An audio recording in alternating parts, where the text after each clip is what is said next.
Oh no, guys, I do have to say, is Fortnite Lego back? It's not the days of the 2 million concurrent players we had back in the day when it first came out. You know, that was a little insane, but I've actually been enjoying the time we've spent back on Fortnite Lego. It's been rather fun. I've enjoyed building this little village we have here. I've enjoyed building my house on top of the hill. Actually, let's go to my house on top of the hill.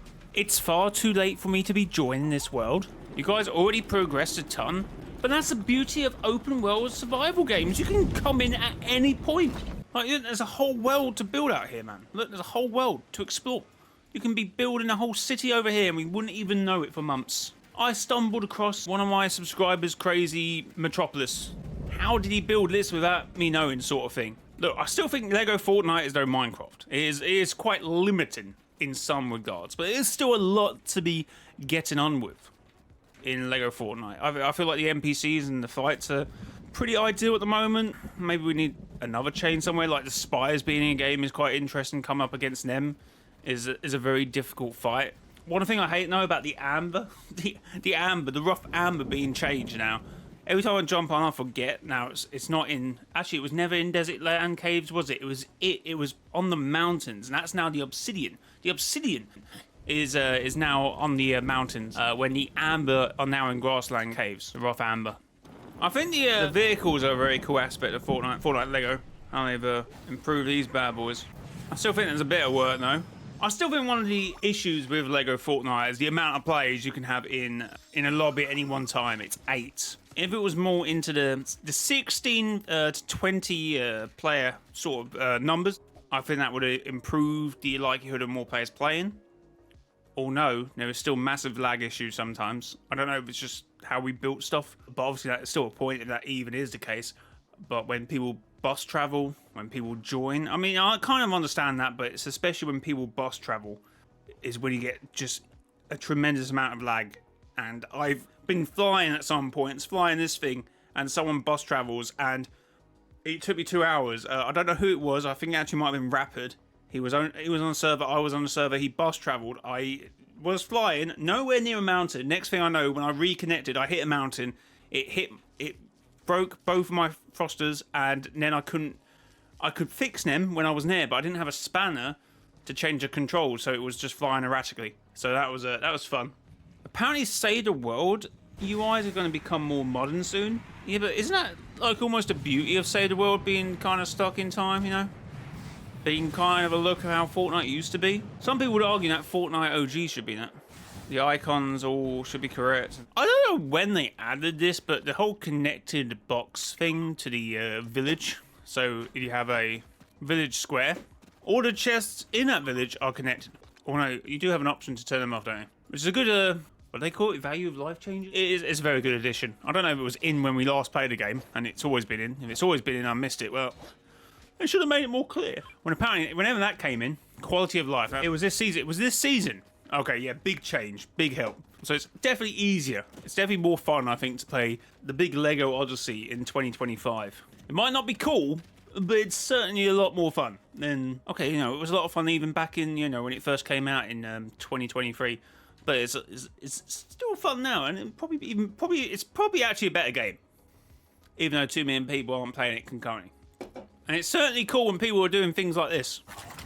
See, when I used to say there isn't a lot to do on Lego Fortnite, I think the only things these players would do, they log on, farm some trees, build a 1x1 house, a 4x4 house or something, and go, well, this is boring, and leave. I don't think you will ever be able to convince those types of players that Lego Fortnite is actually fun, there's actually more to do.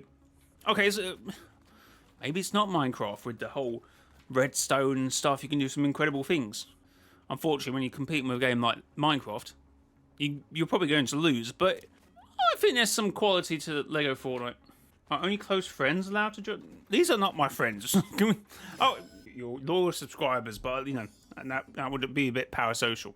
But no, if you want to join, we get you on. Just if you misbehave, I will kick you immediately. Okay, someone must be joining. Holy! So yeah, this is one of the big issues. When someone joins or someone bus travels, and that happens. And if you're like flying a ship, holy, what's happening now? If you're flying a ship, you just crash into a mountain and it's over. I think there needs to be some form of an update, at least to like, how badly can I manage these players? I feel like if they had it where you could, so I feel like this would be really complex, but you could know when people's been on, when they've been, and stuff like that. But that's way into the future, and it's not really necessary. There just needs to be one, more keys available, and another thing, able to have more players on. If we could have 16 to 20, I think that's a nice number. If there was more keys, there'd be more lag. Oh no, I completely understand. Like, we have an issue with only 8 to 6 players being in the lobby, so that's obviously why they haven't upped it. And I do acknowledge that, and me saying I think there should be 16 to 20 players would only be able to be done if the servers wasn't so laggy as well. So obviously they haven't done that yet, because I guess they tried to do that. I'm not saying that Fortnite hasn't tried to do this. I would suspect they're trying to up the server capacity for Lego Worlds, and that should be something they're at least looking at anyway. And that would be the issue, and they haven't done it yet, is because it's just far too laggy to have that many players in a very optimized world, because it is very nice to look at, and how maybe they would have to turn the radius down, and it wouldn't look as such a good game.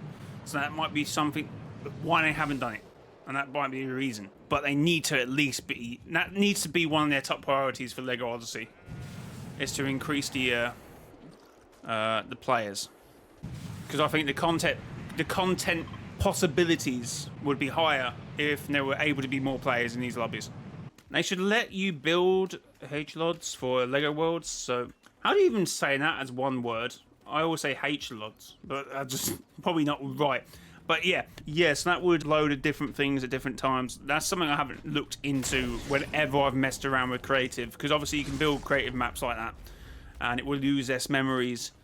You can also stream, which means, so if it's a small map, you can have it so it renders everything. It looks nice and looks beautiful, but you can also have it where it will stream only the areas you're in, and you can have 100,000 memory here, but you can have like 5,000 memory here, and it's not, all chopped into one thing. But I haven't really looked into that. But then it wouldn't look as pretty. So that might be something they've considered and gone, well, as much as that would be good. And can you do that on an open world game? I mean, Lego, Minecraft must do it somehow, but obviously that's kind of a blocky game. This is kind of a bit more textures, I would argue. Obviously, if you're halfway across the world and someone else is there, obviously, I guess the inputs are all going to the server. They still have to render in spawns and mob spawns there and stuff like that. If there's 16, 20 people all on the map, maybe they could do it if they're all 16 players are elsewhere. But it's when all those 16 players decide to meet up, and that's the issue. If you had to gamble on 16 players either being close enough so it doesn't I don't know, would it be harder for the server to handle 16 players being in each corner of the map and all around and they're equally spaced, or if some players were more in chunks? I don't know how it works. There must be a reason we're still only on 8 players for keys and 8 players. Yeah, so if you had a server where you had 20 content creators, like the chances of half of those creators being on is high, and that would mean you have 10 creators on at any one time. But obviously if you have 8, there's not always going to be 8 players on, so the chance of having all those 8 players on is unlikely. To only have half again would only leave you 4 players. Also, I'm not saying that content creators are make or break for Fortnite's decision making here, but I just think it'd be a better idea. I just think it'd be a lot cooler. Who's my favourite Fortnite content creator apart from myself? Bro, I don't know. I mean, I watch quite a lot of Clark, I suppose, but it kind of works nicely with when he streams to when I stream. Because the moment I go off stream, he streams 30 minutes later most times. It's probably if people are spread out because it has to load all the terrain in those. Yeah, that's what I'm saying.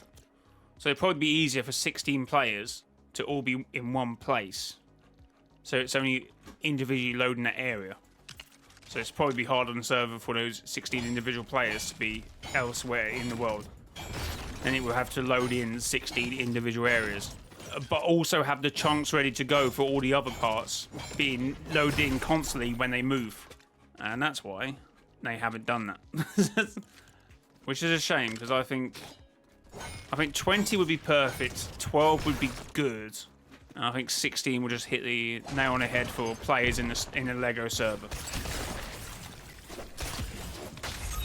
Oh my god. That's exactly what I meant. What even happened there, by the way? What happened? Am I bugging out? What happened? Why did I die in there? Am I... Are you kidding me right now? Are you kidding me? We're going to look back on replay because I'm pretty sure I didn't technically even die in then. Did I even technically die in there? I don't think I did. I'm literally so confused. I don't even know what part. It's so annoying when you actually die in caves because it's so hard to find your stuff. Get an NPC named Resu. I keep forgetting. I like kind of being on my own. I feel like NPCs are slightly annoying. They kind of break the immersion if I'm being real.